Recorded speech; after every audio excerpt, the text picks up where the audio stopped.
ومن يضلله فلا هادي له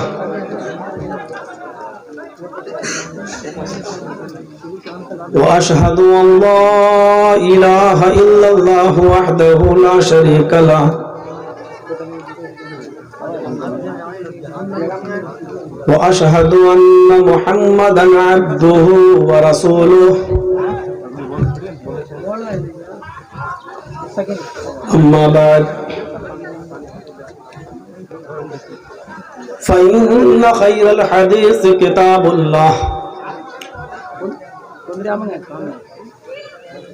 وخير الهدي هدي محمد صلى الله عليه وسلم وشر الأمور محدثاتها وكل محدثة بدعة وكل بدعة ضلالة وكل ضلالة في النار.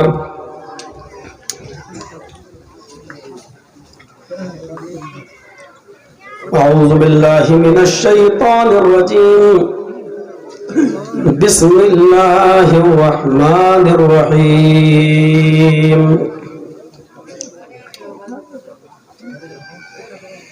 ولا تهنوا ولا تحزنوا وأنتم الأعلون إن كنتم مؤمنين.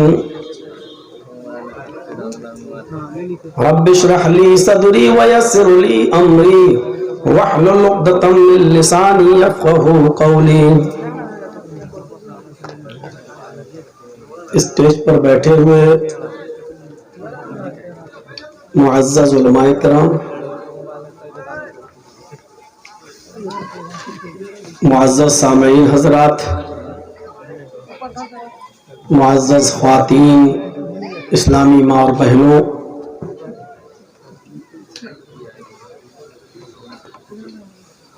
آج کے دن کی یہ تاریخ، یہ ڈیٹ 29 اور 30 دسمبر معظم پور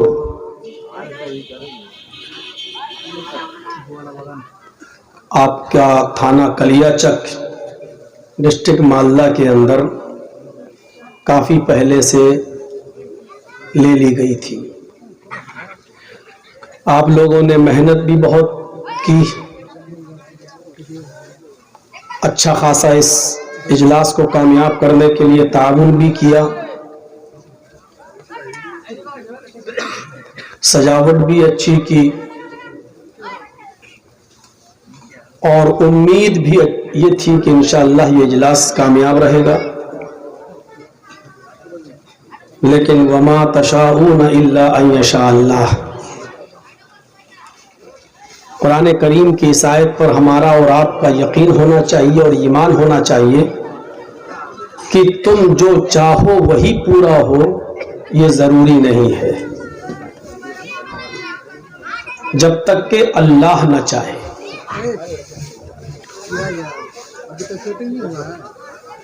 بچے شور کیوں کر رہے ہیں؟ ان کو تھوڑا خاموش کرائیے. آج تو اتنا لوگ بھی نہیں ہیں، بچوں کی کو پر تھوڑا سا نگرانی کیجیے. تو جو تم چاہو ضروری نہیں کہ وہ پورا ہو جب تک کہ اللہ نہ چاہے. کتنے مسائل ایسے ہیں جو انسان کے چاہنے پر نہیں ہوتے ہیں. ایک لڑکے کی شادی ہوتی ہے، بیوی گھر پہ آتی ہے،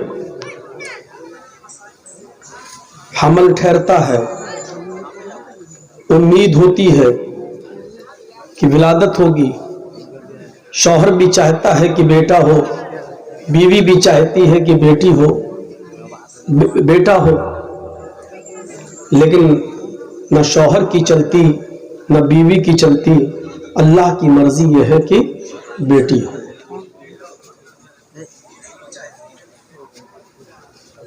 اس سے اندازہ لگتا ہے کہ دنیا کا نظام ہمارے اور آپ کے ہاتھ میں نہیں ہے. اگر دنیا کی ہر چیز انسان کے بس میں ہوتی، انسان کے کنٹرول میں ہوتی، تو یقین مانیے دنیا میں کوئی بیمار نہیں ہوتا. ہم علاج کر لیتے خود. انسان کے کنٹرول میں اگر سب کچھ ہوتا تو دنیا میں کوئی بے اولاد نہیں ہوتا.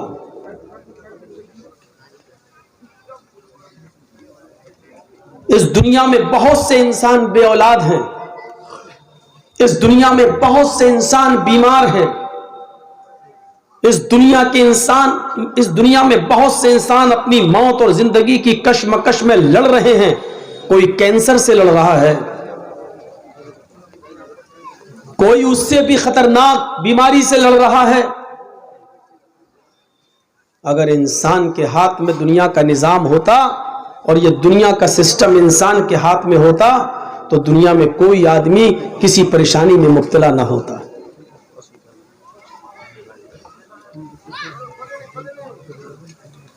یہ سب کا سسٹم کسی اور کے ہاتھ میں ہے, اور جس کے ہاتھ میں ہے اسی کو ہم سپر پاور کہتے ہیں. جس کے ہاتھ میں ہے اسی کو ہم اللہ کے نام سے یاد کرتے ہیں. ہم صرف کوشش کر سکتے ہیں, ہم صرف دعا کر سکتے ہیں, لیکن ضروری نہیں کہ ہماری کوشش سے ہمیں وہی مل جائے جس کی ہم نے کوشش کی. ضروری نہیں کہ ہم نے جو دعا مانگی وہ فوراً قبول ہو جائے. حضرت ابراہیم علیہ الصلوۃ والسلام نے 85 سال دعا مانگی, اللہ مجھے بیٹا دے, مجھے کوئی اولاد دے, لیکن 85 سال تک اللہ نے اولاد نہیں دی.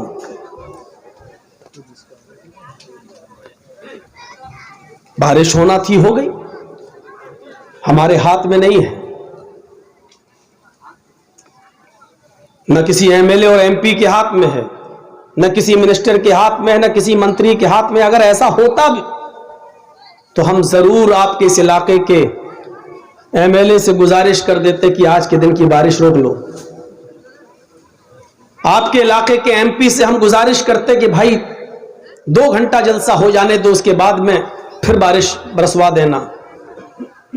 چیف منسٹر سے گزارش کی جا سکتی تھی, لیکن ایسا نہیں ہے. لیکن ہمارا یقین یہ ہے کہ اللہ جو کرتا ہے وہ اچھا کرتا ہے. مایوس نہیں ہونا چاہیے. آپ نے تعاون کیا, محنت کی, دوڑے, پنڈال لگایا, شامیانہ لگایا, مائک, سب کچھ انتظام کیا, لیکن بارش نے تھوڑا موسم خراب کر دی. موسم کی خرابی نے ہماری امیدوں پہ پانی پھیر دیا, لیکن ہمیں نا امید نہیں ہونی چاہیے. اللہ کے ہر کام میں مصلحت ہے. مومن اللہ کے ہر کام کو اچھی نظر سے دیکھتا ہے. کچھ ملحد قسم کے لوگ تھے, ایک درخت کے نیچے لیٹے ہوئے تھے. اس میں ایک ملحد, اللہ کو نہ ماننے والا, کیا کہتا ہے کہ دیکھیے اللہ بھی کتنا بڑا بے وقوف ہے. انا للہ و انا الیہ راجعون.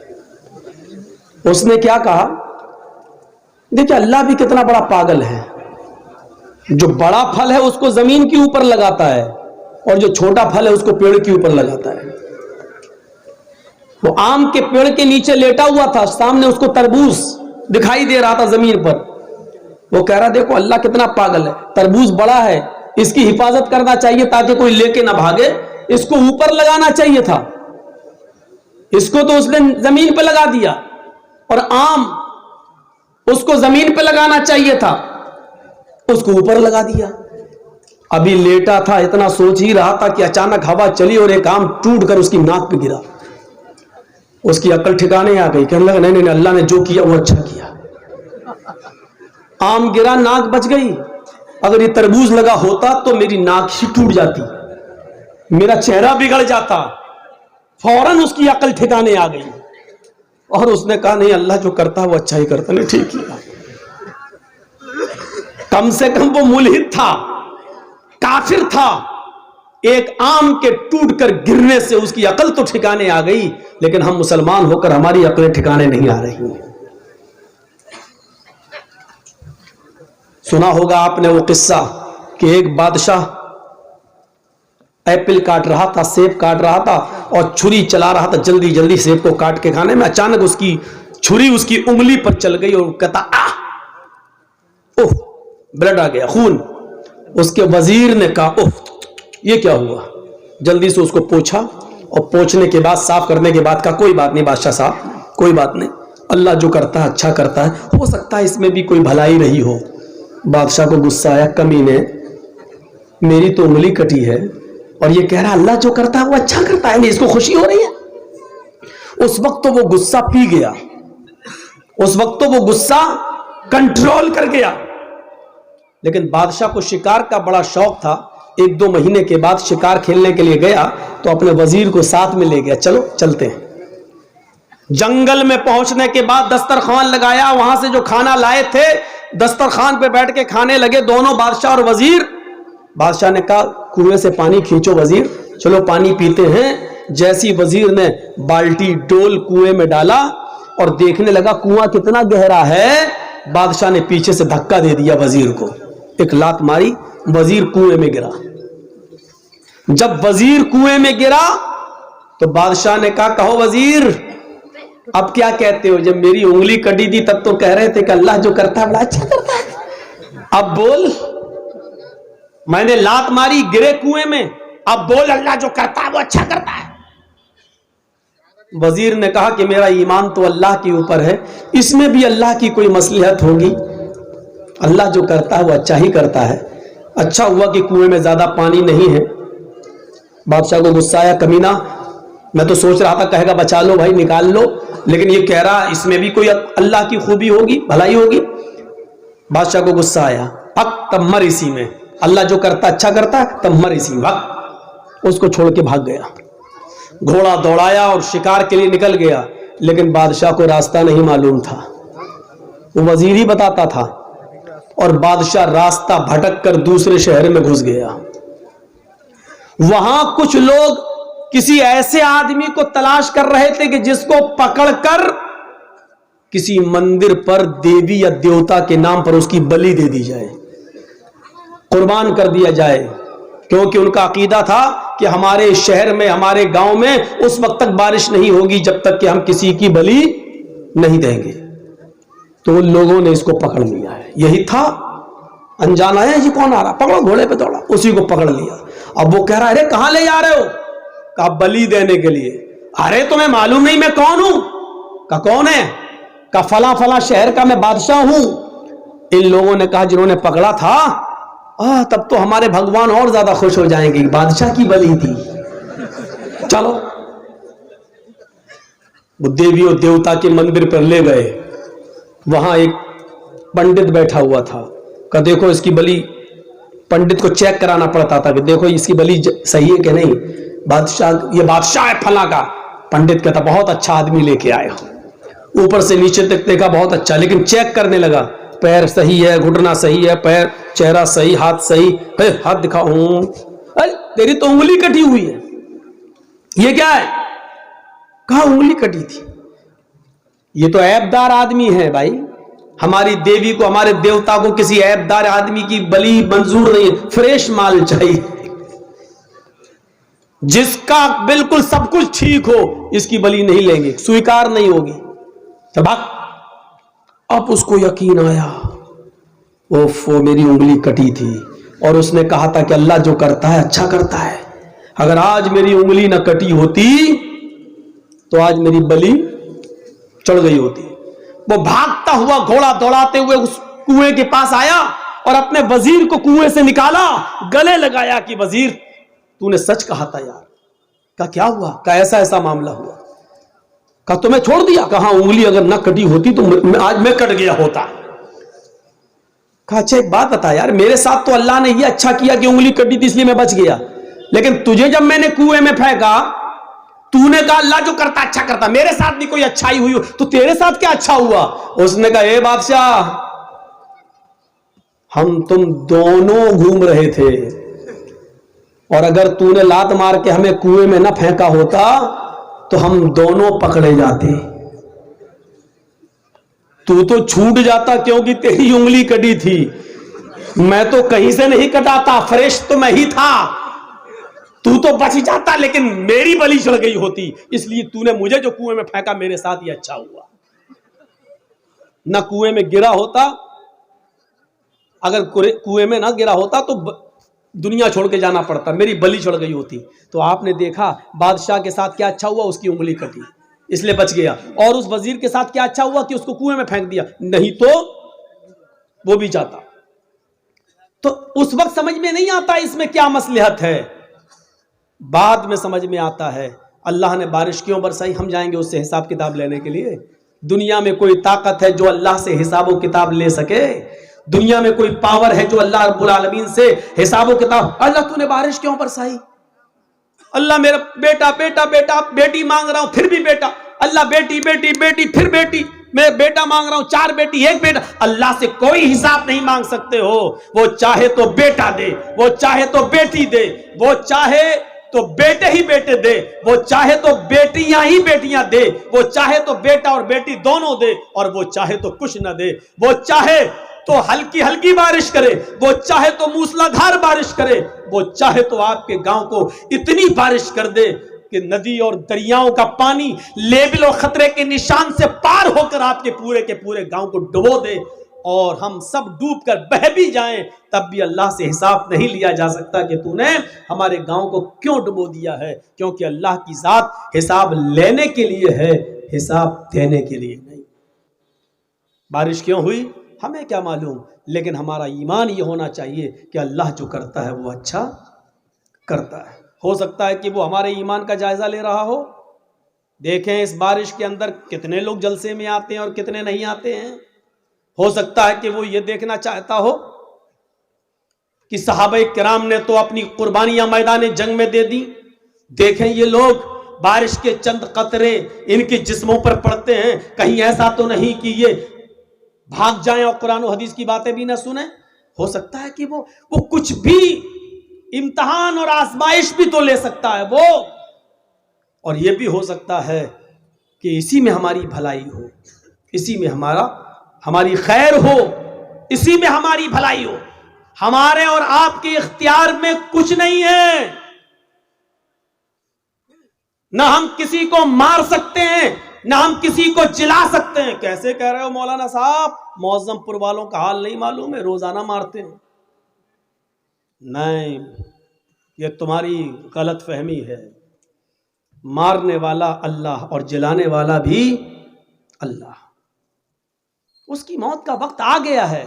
بہانہ ہے کہ فلاں نے مار دیا، وہ ایک الگ مسئلہ ہے کہ مارنا چاہیے کہ نہیں مارنا چاہیے. وہ پرانی تقریریں اٹھا کر دیکھ لو اور سن لو، لیکن موت کا وقت اس کا آ چکا تھا.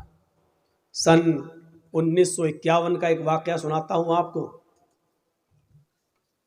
گورکھپور میں ایک ریلوے اسٹیشن ہے اور چھوٹی لائن گونڈا تک جاتی ہے. گورکھپور سے گونڈا، گونڈا سے گورکھپور، چھوٹی لائن. گورکھپور سے ایک ٹرین چل رہی ہے اور اس کو بڑھنی کراس کر کے، تلسی پور کراس کر کے بلرام پور اسٹیشن پر رکنا ہے. راپتی ندی کو کراس کر چکی ہے. ٹرین کا ڈرائیور مسلمان ہے، غالباً اس کا نام مشتاق ہے. سن 1951 کی بات کر رہا ہوں. اس نے دیکھا کہ راپتی ندی کو کراس کرنے کے بعد کوئلے والا انجن ہوتا تھا اس زمانے میں. گاڑی چل رہی ہے، ٹرین چل رہی ہے، لیکن اس طرف سے ایک لڑکی بھاگتے ہوئے آ رہی ہے اور وہ ٹرین کی پٹری کے، ٹرین کے سامنے آ کر خودکشی کرنا چاہتی ہے، مرنا چاہتی ہے.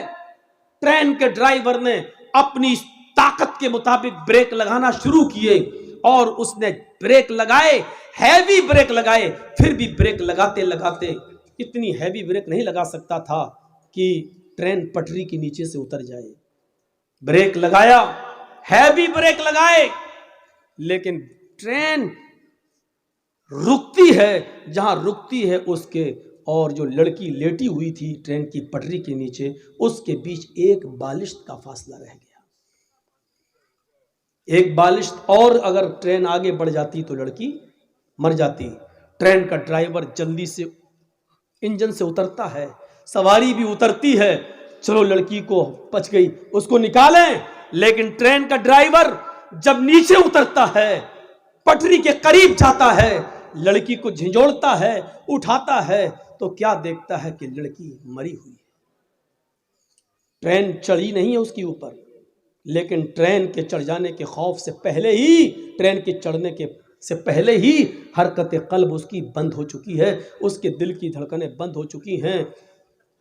ٹرین کے ڈرائیور سے میڈیا والے انٹرویو لیتے ہیں، اس زمانے کی جو میڈیا تھی، پرنٹ میڈیا، اخبار والی، اس نے کہا کہ میری سروس اس ٹرین کی لائن میں 20 سال ہو چکی ہے، میں 20 سال سے سروس کر رہا ہوں اس ٹرین کے اندر، میں نے اپنی زندگی کے اندر سب سے ہیوی بریک لگائے ہیں، آج تک ایسا ہیوی بریک میں نے نہیں لگایا، میں نے اس لڑکی کو بچانے کے لیے پوری کوشش کی، یہاں تک کہ میں بریک لگانے میں کامیاب بھی ہو گیا، اس لڑکی پر ٹرین نہ چڑھے میں کامیاب بھی ہو گیا، لیکن آج مجھے یقین ہو گیا کہ موت اور زندگی کا مالک کوئی ٹرین ڈرائیور نہیں ہے، بلکہ کسی کی موت اور کسی کی زندگی کا مالک تو اللہ رب العالمین ہے۔ جب اس لڑکی کو موت کے گھاٹ اتارنا ہی تھا، وہ ٹرین سے مرنا چاہتی تھی، لیکن اللہ نے اس کو ٹرین سے کٹنے سے بچا کر اس کو ہارٹ اٹیک سے مار ڈالا، اس کی حرکت قلب بند ہو جاتی ہے اور دل کی دھڑکن بند ہو جاتی ہے۔ تو میرے پیارے ساتھیوں، یہاں سے آپ اندازہ لگائیے کہ آپ کسی کو مارنا چاہ رہے ہیں تو آپ نہیں مار رہے ہیں، اس کا وقت آ گیا ہے، آپ کسی کو بچانا چاہ رہے ہیں، ڈاکٹر لاکھ کوششیں کرنے کے بعد بھی، بچانے کے بعد بھی، وینٹیلیٹر پر رکھنے کے بعد بھی، آکسیجن دینے کے بعد بھی کسی کی جان نہیں بچا پاتا ہے، کیونکہ اس کی موت کا وقت آ جاتا ہے، کیونکہ یہ نظام ہمارا اور آپ کے ہاتھ میں نہیں ہے، یہ اللہ رب العالمین کے ہاتھ میں ہے۔ اگر دنیا میں ہمارے ہاتھ میں اس کا نظام ہوتا تو میرے بھائیو، دنیا میں پھر کسی آدمی کو موت نہیں آتی، پھر اٹل بہاری جی نہیں مرتے، اندرا گاندھی نہیں مرتی، راجیو گاندھی نہیں مرتے، ضیاء الحق نہیں مرتا، شاہ فہد نہیں مرتے۔ میرے بھائیو، موت و زندگی کا نظام یا پوری زندگی کا سسٹم ہمارے اور آپ کے ہاتھ میں نہیں ہے، ہمیں اور آپ کو یہ سوچنا پڑے گا، ایمان اپنا مضبوط کرنا پڑے گا۔ ایمان، ما تشاؤون الا ان یشاء اللہ، ضروری نہیں تم جو چاہو وہ پورا ہو، تمہارا کام صرف محنت کرنا ہے، تمہارا کام صرف آگے بڑھنا ہے، تمہارا کام صرف کوشش کرنا ہے، اس کو پورا کرنا نہ کرنا میرا کام ہے۔ ابراہیم علیہ السلام نے 90 سال تک تبلیغ کی، لوگوں کو ایک اللہ کی طرف بلایا، ایک اللہ کی طرف دعوت دی، لیکن پوری زندگی میں، ان کی 90 سال کی پوری زندگی میں ان کی اوپر کوئی ایمان نہیں لایا، ایک شخص بھی ایمان نہیں لایا، تو کیا 90 سال کی ان کی محنت بیکار کر دی جائے گی؟ آپ کہو گے نہیں، ان کی بیوی، تو ان کی بیوی تھی وہ سارا اور ہاجرہ، رشتہ دار کے علاوہ کوئی ایمان نہیں لایا۔ اسماعیل ان کا بیٹا تھا، اسحاق ان کا بیٹا تھا، لوط علیہ السلام ان کے بھتیجے تھے، لیکن باہر کا کوئی آدمی ان کے اوپر ایمان نہیں لایا، تو کیا 90 سال کی محنت بیکار ہو گئی؟ نہیں، ان کو ان کا ثواب ملے گا۔ محنت کرنا آپ کا کام ہے، اس محنت کو پورا کرنا، عملی جامہ پہنانا، اور اس کا رزلٹ اور اس کا نتیجہ وہ ملے جو ہم چاہیں، ایسا نہیں ہو سکتا۔ اللہ کے نبی نے اپنے چچا ابو طالب کے لیے بڑی محنت کی کہ یہ کسی طریقے سے کلمہ پڑھ لیں، یہاں تک کہ آخری وقت میں ان کے پاس پہنچ گئے۔ ابو طالب سے کہنے لگے، چچا میرے کان ہی میں کہہ دو لا الہ الا اللہ، صرف میرے کان میں کہہ دو لا الہ الا اللہ، اللہ تعالیٰ سے میں سفارش کروا لوں گا، اللہ رب العالمین سے میں آپ کی نجات کروا دوں گا، میں آپ کو انشاءاللہ جنت میں لے جاؤں گا۔ ابو طالب تیار بھی ہو گئے، لیکن وہیں ابو جہل بیٹھا ہوا تھا، کہنے لگا کہ آخری وقت میں اپنے باپ دادا کے دین کو چھوڑ دیں گے؟ کیا آخری وقت میں اپنے باپ دادا کے دھرم کو آپ چھوڑ دیں گے؟ ابو طالب نے کہا، بھتیجے آئے محمد، مجھے اچھا نہیں لگتا ہے کہ میں آخری وقت میں اپنے باپ دادا کا دین چھوڑ دوں، آخری وقت میں چاہتا ہوں کہ میری روح، میری جان اسی دھرم پر، اسی مذہب پر نکلے جس پر میرے باپ عبد المطلب کا انتقال ہوا۔ لہذا ابو طالب اسی پر ان کا انتقال ہوتا ہے کہ وہ حالت کفر میں مرتے ہیں۔ پھر اللہ کے نبی نے ایک بار ان کے لیے دعا بھی کی، کیا ہے چچا، میں جب تک زندہ ہوں آپ کے لیے دعائیں مغفرت کرتا رہوں گا، کیونکہ میرے دین کے کام میں آپ نے بہت زیادہ مدد کی ہے، مجھے سہارا دیا ہے۔ لیکن اللہ تعالیٰ نے منع کر دیا، اے محمد صلی اللہ علیہ وسلم، اگر 70 مرتبہ بھی 70 بار بھی اگر تم اپنے چچا ابو طالب کے لیے دعائیں مغفرت کرو گے تو میں تمہاری دعا کو قبول نہیں کروں گا۔ ان کا انتقال کفر پر ہوا ہے، لہٰذا وہ جہنم میں جائیں گے۔ تو میرے بھائیوں، نبی نے محنت کی لیکن نہیں ایمان لائے، تو یہ ضروری نہیں ہے کہ ہم جو چاہیں وہ پورا ہو۔ ایمان اپنے اندر تازہ کیجئے۔ اللہ تعالیٰ امتحان بھی لیتا ہے، اللہ تعالیٰ آزمائش بھی لیتا ہے۔ کوشش کریے کہ ہم اللہ کی ہر آزمائش میں پورا اتریں، کوشش کیجئے کہ ہم اللہ رب العالمین کی ہر آزمائش کی گھڑی میں ہم پورا اتریں اور موقع نہ دیں۔ اللہ رب العالمین مختلف قسم سے ہمارا امتحان لے سکتا ہے۔ ایمان تازہ کریے۔ ایمان کیا ہے؟ ایمان ایک معاہدہ ہے۔ پڑھیے، قرآن نے کتنی بار کہا الا الذین آمنوا وعملوا الصالحات، الا الذین آمنوا وعملوا الصالحات، ایمان لاؤ اور عمل صالح، ایمان لاؤ اور عمل صالح، ایمان لاؤ اور عمل صالح کرو۔ کتنی جگہ اللہ رب العالمین نے فرمایا، ہر مسلمان غور کرے کیا اس کے پاس ایمان ہے؟ ایمان تو ہے، اب غور کرے کیا وہ عمل صالح بھی کرتا ہے؟ عمل صالح کیا ہوا؟ بولیے مت۔ ایمان اور عمل صالح یہ دونوں لازم اور ملزوم۔ اب آپ کو ایک مثال دوں گا میں، ایمان کیا ہے اور عمل صالح کیا ہے۔ ایمان ایک اقرار کا نام ہے۔ تھوڑی سی اسپیڈ میں سلو کروں گا تاکہ آپ کو سمجھا سکوں۔ سنیے، ایمان نام ہے اقرار کا۔ ایمان ایک معاہدہ ہے۔ معاہدہ کیسے سمجھاؤں آپ کو؟ مان لیجئے میں ایک مزدور ہوں، سمجھیے، سمجھا رہا ہوں۔ مان لو میں لیبر ہوں، ایک مزدور ہوں، اور آپ مالک ہیں۔ مولانا سلیم الدین صاحب بیٹھے، یہ مالک ہیں۔ سلیم الدین صاحب نے ہم سے کہا کہ جرجیت صاحب یہ میرا مکان بنانا ہے، دیوار کھڑی کرنا ہے، یہ کرنا ہے، وہ کرنا ہے، آپ لیبر ہیں، آپ مزدور ہیں، مستری ہیں، بتائیے آپ کیا پیسہ لیں گے؟ میں نے کہا 1000 روپے پر ڈے، صبح 9 بجے آؤں گا، شام کو 5 بجے تک آپ کا کام کروں گا، دیوار کھڑی کروں گا، اور 10 دن میں ہم آپ کا یہ کام پورا کر دیں گے۔ مولانا سلیم الدین صاحب نے کہا ٹھیک ہے، ڈن، 1000 روپے ہم پر ڈے کے حساب سے 10 دن میں 10,000 روپے ہم آپ کو دیں گے، آپ کل سے آ جائیے۔ ہمارا معاہدہ ہو گیا، ہمارا معاہدہ ہو گیا، اقرار ہو گیا، ہم نے بھی اقرار کر لیا۔ یہ ہے معاہدہ، عہد و پیمان۔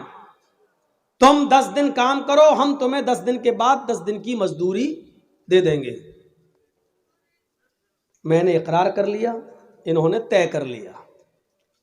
ہم کل نہیں پہنچے، پرسوں نہیں پہنچے، تیسرے دن نہیں گئے، 10 دن تک نہیں گئے، اور 11ویں دن سلیم الدین صاحب کے پاس پہنچ گئے اور کہا صاحب آج 11واں دن ہے، 10 دن کی مزدوری ہمیں دے دیجیے۔ ہنس رہے نا؟ سمجھ میں آ گیا نا کہ مزدوری مانگنے والا مولوی جرجیت پاگل ہے؟ کیوں ہنس رہے ہیں آپ؟ اس لیے ہنس رہے ہیں کہ آپ نے تو کام کیا ہی نہیں، تو مزدوری کیوں؟ جرجیت صاحب کو تو رانچی میں پاگل خانے میں بھرتی کرو، یہ تو پاگل ہو گیا ہے۔ اب جرجیت صاحب کہہ رہے نہیں دو گے تو ہم مقدمہ دائر کر دیں گے، کیونکہ آپ نے وعدہ کیا تھا کہ ہم 11ویں دن پیسہ مزدوری دیں گے۔ سلیم الدین صاحب کہہ رہے میں نے وعدہ کیا تھا، لیکن آپ نے بھی تو اقرار کیا تھا کہ میں 10 دن کام کروں گا، آپ نے کام کہاں کیا؟ جرجیت صاحب کہہ رہے ہیں ارے میں نے کام کیا ہو یا نہ کیا ہو، لیکن اقرار تو کیا تھا کہ کروں گا، نہیں کیا تو کیا ہوا؟ میں منع کہاں کر رہا ہوں؟ میں نے کہا کہ میں نے کیا، لیکن اقرار یہ تو نہیں کہا تھا کہ نہیں کروں گا، یہ تو کہا تھا کہ کروں گا۔ جب اقرار تھا میرا تو مجھے مزدوری دیجئے، صرف اقرار کی وجہ سے مزدوری دیجئے۔ تو آپ کو کوئی مزدوری دے دے گا؟ جب کوئی ایک آدمی ایمان لے آتا ہے یعنی مومن بن جاتا ہے تو ایک معاہدہ کر لیتا ہے۔ معاہدہ ہو گیا کس بات کا؟ ایمان لائے، طے ہو چکا ہے۔ کیا طے ہو چکا ہے؟ تم نماز پڑھو گے 5 وقت کی، تم رمضان کے پورے مہینے کے روزے رکھو گے، تم